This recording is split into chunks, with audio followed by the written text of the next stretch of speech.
ए चिल्लर चाललर हे इथून पुढे गिनती तर धरायचे नाहीये. ते फक्त आपल्या चुकीमुळे सत्य देत. मराठ्यांच्या चुकीमुळे सत्य देत. आता चूक नाही करायची. मराठ्याच्या विरोधात जाणारा मराठ्याचा असू नाही तर ओबीसीचा असू, उलटा पालटाच करायचा. भांडण खेळण्यात काही मजा नाही. मजा यांना सत्यच जाऊन द्यायचं नाही. म्हणजे तुम्हाला तुमचे लेकर मोठे, आम्हाला नाही का आमचे लेकर मोठे?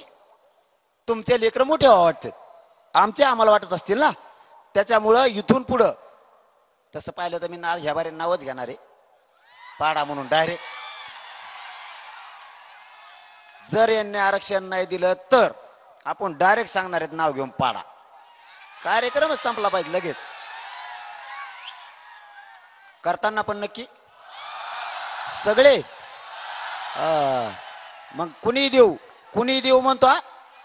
कुणी देऊ? अरे आपल्यात लय बेकार भेटून तुम्हाला काय माहिती रे. इकडे तुम्ही म्हणता कुणी द्या असं म्हणता. रोज माझ्या कानात येते तर मला बोलत येते एवढी बार मग नंबर बर का. आलं त्या तिकीट मागणार बेजार केलं मला आत्ताच. एवढा काय ना ध्येय राजकारणाचा बेकार. 50 माणसं येते तो रोज एका तालुक्यातल्या. ते म्हणतात म्हटलं ना 100% मी निघन बरं का या बारीने. 100% निघणार आहे मला द्या. आता तुम्ही सगळेच आमदार व्हायचं म्हणल्यावर बाकी जण काय करायचं? कधीतरी परिवर्तन करायचं आपल्याला, हे लक्षात ठेवा. एखादा दगड धोंडा दिला ना आणि एवढी बार मनात जाऊन तिकडे 70 वर्ष त्या भंगारायला दिलं. मग एकदा आपलं जाऊ दे ना. गरीब गरीब कसलं का असा ना, एक शिक्का हाणायचं इथून पुढं मतदान. 100% कोणाला करायचं पण 100% मतदान करायचं, सोडायचं नाही. विचारानं बरबटलेल्या या लोकांना धडा शिकवल्याशिवाय पर्याय नाही. मराठ्यांच्या द्वेषानं, मराठ्यांविषयी जातीवादानं विचारानं बरबटलेले लोक आहेत ते.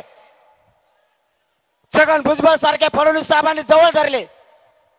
सगळं भाजप संपवण्याची वेळ आली तरी फडणवीस साहेब त्या अपयशी असणाऱ्या दलिंदर त्या छगन भुजबळला सोडायला तयार नाही.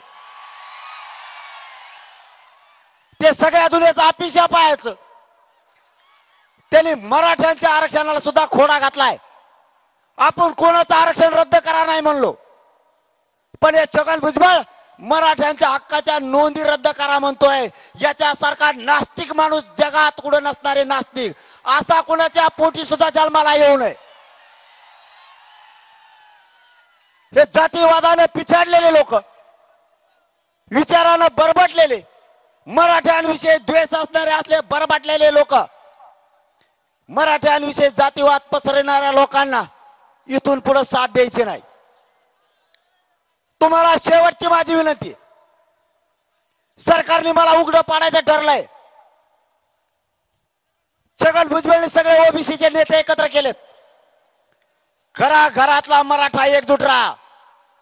किती खोट्या केसेस केल्या तरी भेऊ नका. कोणी हाणमार केली तरी भेऊ नका. वेळ जात असती सगळ्यांची, हिशोब सगळ्यांचा होईल. दम धरायचं शिका आणि एकजूट राहा, एवढीच माझी तुम्हाला विनंती आहे. यांनी मला किती घेरायचा प्रयत्न करू द्या, मी नाही हटत. माझा जीव गेला तरी नाही हटत.